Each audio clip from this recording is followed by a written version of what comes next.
Chers amis, quel programme dans l'évangile de ce dimanche. Aimez vos ennemis, faites du bien à ceux qui vous haïssent, souhaitez du bien à ceux qui vous maudissent, priez pour ceux qui vous calomnient.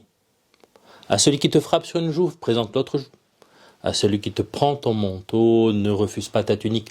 Donne à quiconque te demande et à qui prend ton bien, ne le réclame pas.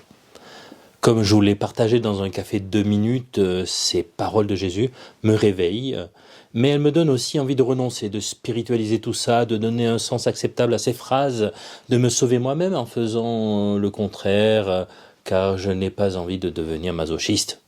Pourtant, il y a une vraie sagesse dans ces paroles. Évidemment, c'est Jésus qui parle. Quelle est cette sagesse ?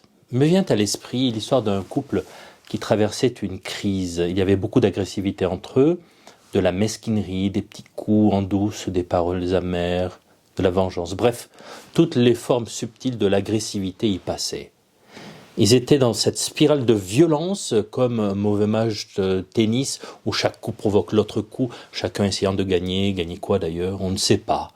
Ce qu'on gagne sauf la séparation à la fin. Je ne parle pas ici évidemment de maltraitance grave où la séparation est nécessaire au moins pour un temps, car une vie est en danger.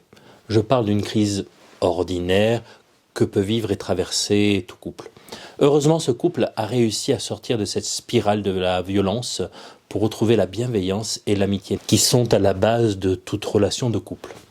Oui, l'amitié qui était perdue a été retrouvée et cela a sauvé leur couple. Quel est le rapport entre cette histoire et l'évangile que nous avons écouté ? Eh bien, si on relit l'ensemble de la Bible, elle apparaît bien comme le récit de la conversion de l'homme qui apprend peu à peu à dominer sa violence intérieure. Dans ce couple, chacun des deux a réussi à dominer sa propre violence et finalement à vivre les versets 36 et suivants de l'évangile, Saint Luc chapitre 6. Soyez miséricordieux comme votre Père est miséricordieux. Ne jugez pas, vous ne serez pas jugés. Ne condamnez pas et vous ne serez pas condamnés. Pardonnez, vous serez pardonnés.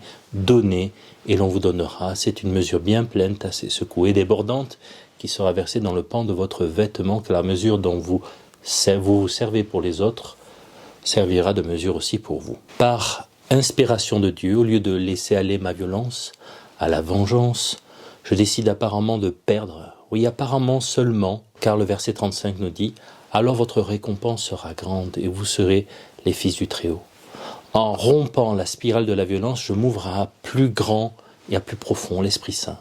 L'Esprit de Dieu qui m'habite et qui m'inspire de plus en plus. En sortant de la vengeance, je découvre davantage que je suis fils-fille de Dieu. Tel est l'enjeu essentiel pour mon identité de chrétien et la construction de liens d'amitié et d'amour sains et sains. Et toi, comment accueilles-tu les lectures de ce dimanche ? Si tu le souhaites, tu peux partager sous la vidéo ou par mail ta réflexion sur les lectures de ce jour, un verset qui t'a nourri et interpellé. À dimanche prochain, sois béni. Le roi de mon cœur soit la montagne qui m'élève, la source qui m'abreuve, oh il est mon chant.